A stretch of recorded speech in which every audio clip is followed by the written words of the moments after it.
Drama serial کیسی تیری خود غرضی میں آخرکار شیرو مہک کو قتل کرنے کے لیے شمشیر کے نئے گھر پہنچ ہی جاتا ہے۔ دوسری جانب ندا بھی احسن کے ساتھ شادی کے لیے مان گئی ہے۔ آنے والی ایپیسوڈ میں آپ سب دوست دیکھیں گے کہ شمشیر اور شامیر اپنے گھر سے نکل جاتے ہیں اور نئے گھر کا بندوبست کرنے کے لیے کہ جہاں پر شمشیر مہک کے ساتھ رہ سکے۔ چند دن تو اس نے شامیر کے گھر پر گزار لیے، لیکن اس بار وہ سوچتا ہے کہ وہ خود مختار ہو اور خود ہی وہ اپنے سارے اخراجات اٹھائے۔ شامیر کے ساتھ وہ اسی محلے میں ایک گھر دیکھ لیتا ہے اور شامیر کے ساتھ مکان مالک سے ملنے جاتا ہے اور وہ دونوں گھر دیکھ لیتے ہیں اور شمشیر کو وہ گھر پسند آ جاتا ہے اور شامیر اسے کہتا ہے کہ تھوڑا بہت سیٹنگ کرنے کے بعد یہ بالکل ٹھیک ہو جائے گا اور پھر آپ آرام سے یہاں رہ سکتے ہو۔ اور وہ دونوں گھر کی صاف صفائی میں لگ جاتے ہیں اور شمشیر خود صفائی کرنا شروع کر دیتا ہے اور ساتھ میں شامیر بھی اس کی مدد کر رہا ہے اور وہ دونوں گھر کو اچھی طرح صاف کر لیتے ہیں اور شمشیر تو بہت خوش ہوتا ہے کہ وہ اپنی محبت کے ساتھ اپنے گھر میں رہے گا اور پھر وہ دونوں واپس چلے جاتے ہیں اور شمشیر اپنا اور مہک کا سامان لے کر اپنے نئے گھر میں شفٹ ہو جاتا ہے۔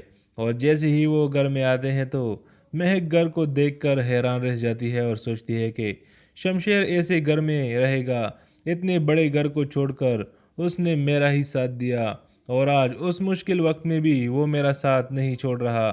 اس پر شمشیر مہک کو کہتا ہے کہ اندر آؤ، یہاں پر ہم کچھ دن رہ لیتے ہیں اور اس کے بعد ہم کوئی اچھا سا گھر ڈھونڈتے ہیں اور اس گھر میں شفٹ ہو جائیں گے۔ یہاں بجلی گیس اور پانی ہے اور لائٹ نہیں ہے، کچھ دیر میں آ جائے گی۔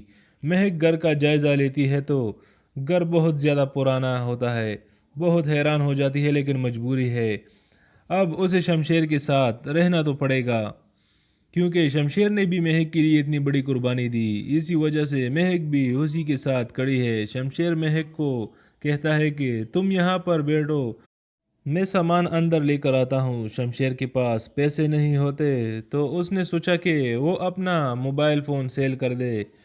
اس پر وہ موبائل فون شاپ پر چلا جاتا ہے اور اسے کہتا ہے کہ بھائی صاحب یہ موبائل فون سیل کرنا چاہتا ہوں، تو آگے سے موبائل شاپ والا کہتا ہے کہ کہیں چوری کا تو نہیں ہے نا؟ اس پر شمشیر کہتا ہے کہ نہیں، یہ میرے پرسنل یوز میں تھا۔ اس پر شاپ والا ایسے کہتا ہے کہ میں اس موبائل کہ آپ کو صرف اور صرف 50,000 ہی دے سکتا ہوں۔ پیسے نہ ہونے کی وجہ سے شمشیر اپنا مہنگا موبائل فون صرف 50,000 میں سیل کر کے پیسے اپنے ہاتھ میں لے کر وہاں سے نکل جاتا ہے اور وہاں سے وہ رکشہ میں بیٹھ کر کچھ چیزیں لینے کے لیے جاتا ہے۔ سامان خرید کر وہ واپس رکشے میں بیٹھ جاتا ہے اور اس کے پاس تھوڑے سے پیسے ہی بچ جاتے ہیں۔ جیسے ہی رکشہ چلنا سٹارٹ ہو جاتا ہے تو پیچھے سے دو موٹر سائیکل سوار ڈاکو اس کا پیچھا شروع کر دیتے ہیں۔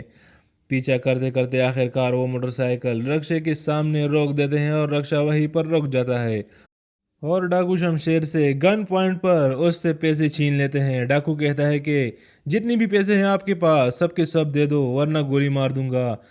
پر شمشیر مذمت کرتا ہے تو ایک ڈاکو اس کو ماتھے پر پسٹل مار دیتا ہے اور شمشیر سے پیسے نیچے گر جاتے ہیں۔ ڈاکو پیسے لے کر وہاں سے فرار ہو جاتے ہیں جبکہ شمشیر کو سر پر چوٹ لگ جاتی ہے اور پٹی کر کے گھر آ جاتا ہے۔ وہ جیسے ہی گھر کے اندر آتا ہے تو مہک کی نظر اس کی چوٹ پر پڑ جاتی ہے اور وہ شمشیر سے کہتی ہے کہ یہ کیا ہوا آپ کے ماتھے پر، یہ چوٹ کیسی لگی؟ اس پر شمشیر اسے سارا واقعہ سناتا ہے کہ راستے میں مجھے ڈاکوؤں نے لوٹ لیا اور ساتھ میں مذمت کر رہا تھا تو اس نے پسٹل مار دی میرے سر پر۔ اس پر مہک بہت زیادہ پریشان ہو جاتی ہے اور شمشیر سے پوچھتی ہے کہ آپ کو زیادہ چوٹ تو نہیں لگی، کیونکہ اب مہک کے دل میں بھی شمشیر کے لیے محبت بڑھ گئی ہے شاید، لیکن شمشیر کو تو دل ہی دل میں اپنے بابا صاحب کے اوپر شک ہو رہا ہے کہ یہ بابا صاحب کی سازش بھی ہو سکتی ہے۔ اس پر مہک شمشیر کو کہتی ہے کہ آپ ہاتھ دھو لو، میں کھانا گرم کر کے لاتی ہوں۔ شمشیر کھانا کھا لیتا ہے اور پھر وہ بستر پر لیٹ جاتا ہے اور سوچوں میں گم ہو جاتا ہے کہ کل صبح وہ ایسا کیا کرے گا، وہ جاب کیسے ڈھونڈے گا اور وہ اس گھر کا کرایہ کیسا ادا کرے گا اور گھر کا خرچہ کیسے چلائے گا، بجلی اور پانی اور گیس کے بل کیسے ادا کرے گا۔ اسی سوچوں میں وہ گم ہوتا ہے کہ اور وہ سو جاتا ہے۔ صبح اٹھ کر تیار ہو جاتا ہے اور گھر سے نکل جاتا ہے اور شامیر سے ملاقات کرتا ہے۔ شامیر کو کہتا ہے کہ کل میرے ساتھ بہت برا ہوا، میں نے موبائل سیل کیا تھا، جو پیسے ملے اس سے گھر کے لیے کچھ سامان لیا اور جو بچ گئے وہ چوروں نے لوٹ لیے۔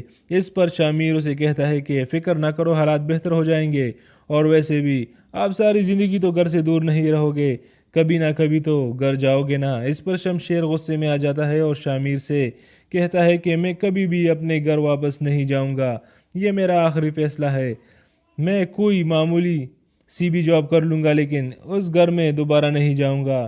اس پر شامیر کہتا ہے کہ میں آپ کے ساتھ ہوں، اور پھر شامیر شمشیر کو ایک شاپنگ مال میں جاب دلا دیتا ہے، لیکن اس کو مالک اور لوگوں کی باتیں بھی سننا پڑ رہی ہے اور شمشیر اسے برداشت بھی کر رہا ہے۔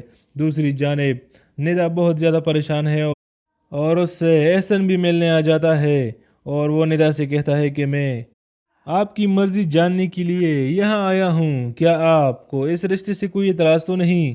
تو اس پر ندا کہتی ہے کہ ضروری تو نہیں کہ جہاں بندہ خاموش ہو اسے اقرار ہی سمجھا جائے۔ ندا کی آنکھوں میں آنسو آ جاتے ہیں اور وہ احسن سے کہتی ہے کہ میں یہ شادی کرنے کے لیے تیار ہوں، کیونکہ مجھے ڈر لگ رہا ہے کہ کہیں میرے ساتھ بھی مہک آپ ہی جیسا نہ ہو جائے۔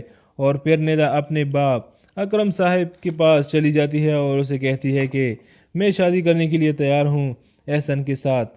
اس پر اکرم صاحب خوش ہو جاتے ہیں اور ندا سے پوچھتے ہیں کہ کیا یہ آپ کا اپنا فیصلہ ہے بیٹا؟ تو اس پر ندا کہتی ہے کہ جی بابا، میں نے جو دل میں چاہا وہ تو مجھے نہیں ملا، مگر میں نہیں چاہتی کہ میرے ساتھ بھی مہک جیسا ہو، اسی لیے میں شادی کرنے کے لیے تیار ہوں۔ یہ بات سننے کے بعد اکرم صاحب وہاں سے چلے جاتے ہیں اور ندا وہیں پر کڑی رہ جاتی ہے۔ دوسری طرف شمشیر کی ماں بہت زیادہ پریشان ہے اور وہ دلاور صاحب سے پوچھتی ہے کہ شمشیر کا کچھ پتہ چلا؟ تو آگے سے دلاور صاحب کہتے ہیں کہ میں کیوں پتہ کروں گا اس کا، وہ میری طرف سے باڑ میں جائے۔ اس پر شمشیر کی ماں کہتی ہے کہ ایسا تو نہ کہیں، بیٹا ہے وہ آپ کا۔ اس پر دلاور صاحب کہتے ہیں کہ ایسے نافرمان اولاد سے تو بہتر ہے کہ یہ پیدا ہی نہ ہوتا تو اچھا ہوتا۔ تو شمشیر کی ماں کہتی ہے کہ غلطی آپ ہی کی ہے، شروعات آپ نے کی تھی، معافی بھی آپ مانگو گے۔ تو دلاور صاحب کہتے ہیں کہ یہ سر نہ کبھی جھکا ہے اور نہ ہی کبھی جھکے گا، اور اس کے ساتھ ہی وہ وہاں سے چلے جاتے ہیں۔ اور آخر کار دلاور صاحب ایک بار پھر سے سازش کرنا شروع کر دیتے ہیں اور وہ ایک بار پھر شیرو کو کہتا ہے کہ اگر تم معافی چاہتے ہو تو مہک کو قتل کرو، اور شیرو مہک کو قتل کرنے کے لیے ایک بار پھر سے کوشش کرے گا۔ اور دوسری طرف شمشیر کی ماں کو شمشیر بہت زیادہ یاد آ رہا ہے، اس کے ساتھ گزارا ہوا وقت یاد کرتے ہوئے سوچوں میں گم ہے۔ ادھر مہک نے بھی فیصلہ کر لیا ہے کہ وہ بابا صاحب سے بدلہ لے لے گی، اور جو بابا صاحب نے میرے ساتھ کیا ہے میں ہر اس زیادتی کا بدلہ لوں گی بابا صاحب سے۔ اس پر شمشیر خاموش ہو جاتا ہے اور مہک کہتی ہے کہ یہ میری جنگ ہے، میں ایسے خود لڑوں گی، میں کل ہی جا کر بابا صاحب کے خلاف پولیس اسٹیشن میں FIR کروں گی۔ لیکن جب بابا صاحب کو یہ سب پتہ چلے گا تو بابا صاحب بھی اپنے لوگوں کو کہتا ہے کہ راتوں رات مار ڈالو اس لڑکی کو تاکہ میں سکھ کا سانس لے سکوں۔ آخر کار شیرو بھی تیار ہو جاتا ہے ایک بار پھر سے مہک کو قتل کرنے کے لیے، اور وہ جیل سے بھاگ جاتا ہے اور پولیس اسے ڈھونڈ رہی ہوتی ہے، اور بابا صاحب شیرو کو کہتا ہے کہ اس بار مہک کو قتل کرو، جو چاہو آپ کو دوں گا۔ لیکن دلاور صاحب اس بار بھی ناکام رہے گا۔